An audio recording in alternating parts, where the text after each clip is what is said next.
Hello, everyone. My name is Bruce Douglas. I am a Program Director for the Healthcare Data and Analytics Association. Welcome to HDAA Insights, a conversation about careers in healthcare analytics. In this series, you'll hear from the people who actually perform and manage the work. Our panelists represent a cross-section of organizations from around the country: academic medical centers, integrated health systems, physician practices, and community health groups. They represent a variety of roles, from engineers, analysts, and data scientists to managers and chief data officers. Today in this series, we're going to focus on a day in the life of healthcare analysts. What are these software tools? We've talked a little bit about data sources, but what are the software tools that your teams apply to that data?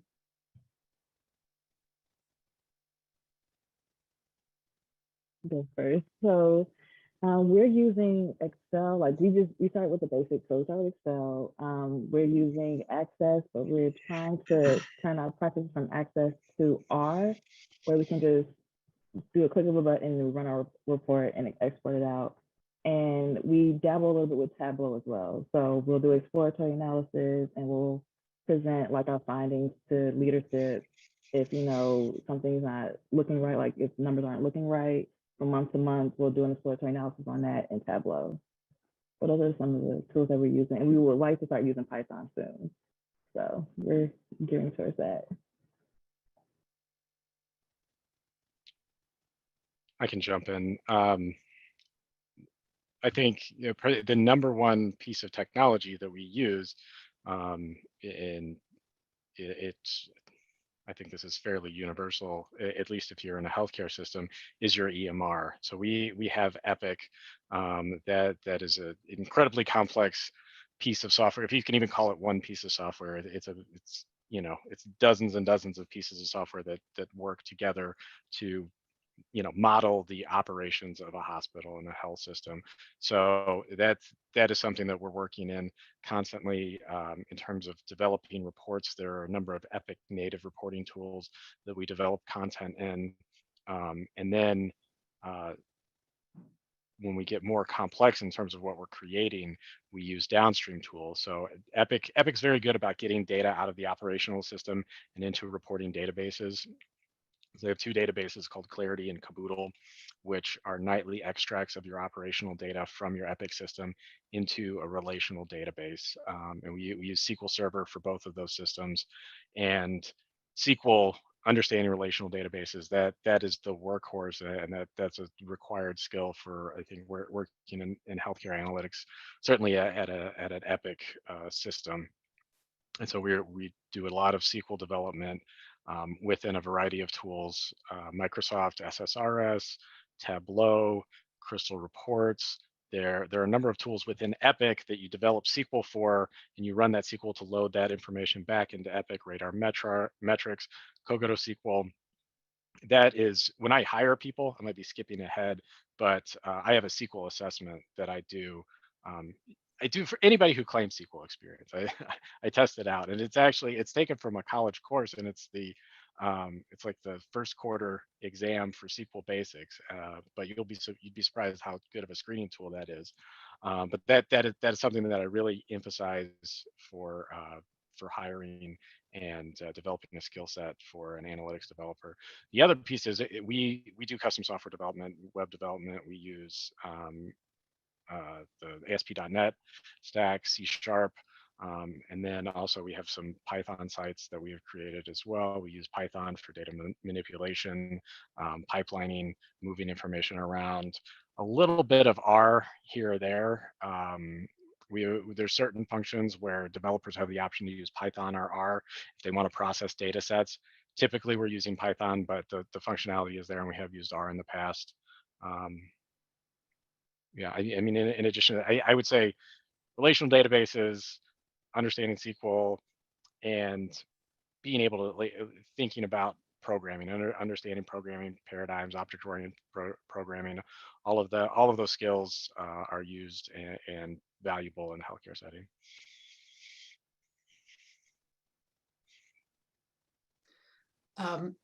We are also an Epic shop, and so I would say there are other parts of our division that use SQL more than we do. Generally, my team uses SAS to get at the clarity data.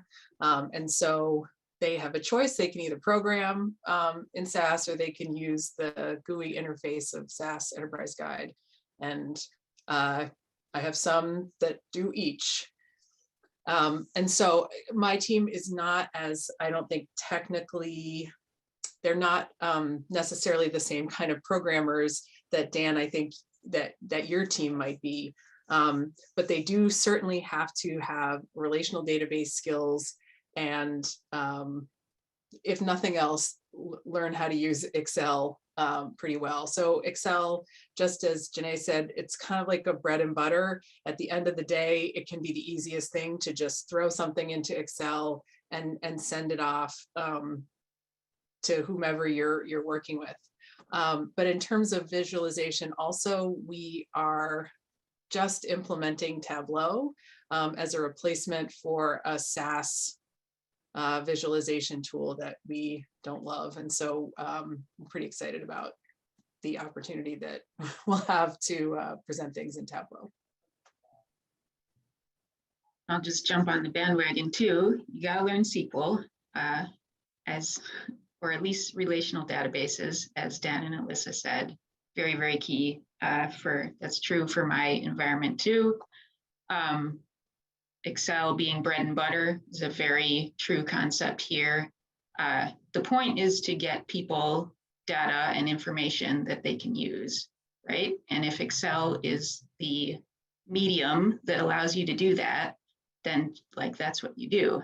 Timeliness, don't underestimate the importance of timeliness. If it takes you 2 weeks to build something in Power BI and it's really slick and cool and interactive, that's like probably less valuable than sending something in 2 days in Excel in general. And then I wanted to add 2 more types of software, Word and PowerPoint, because analytics is about other people learning.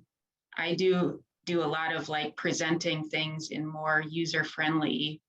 It's not always just a Excel spreadsheet. People don't, maybe finance people will scroll through that kind of thing. But I do spend time packaging things up nicely to send to the CEO, management, to send to external stakeholders or to give talks, presenting things.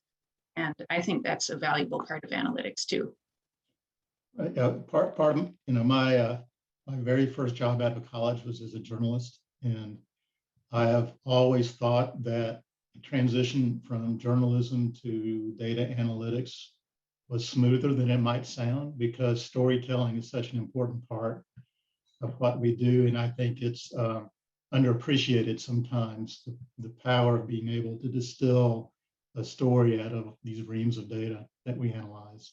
The other thing, we would periodically survey our HDAA members about the data manipulation and visualization tools that they employ. At the top of the list every year from 2003, I think it's the first time we did it, until 2019, when before the pandemic hit. You guys have already said what's at the top of the list by far, and that's Excel. And if you're like me, you spend a little bit of energy trying to convince people that Excel wasn't the right tool. And I was wrong for exactly the reasons that Amy described. Is the people who actually are consuming the data that you provided them, they want to play with it too. And Excel is such a common language, certainly in finance, but everywhere, that it's just, that's not a battle worth fighting.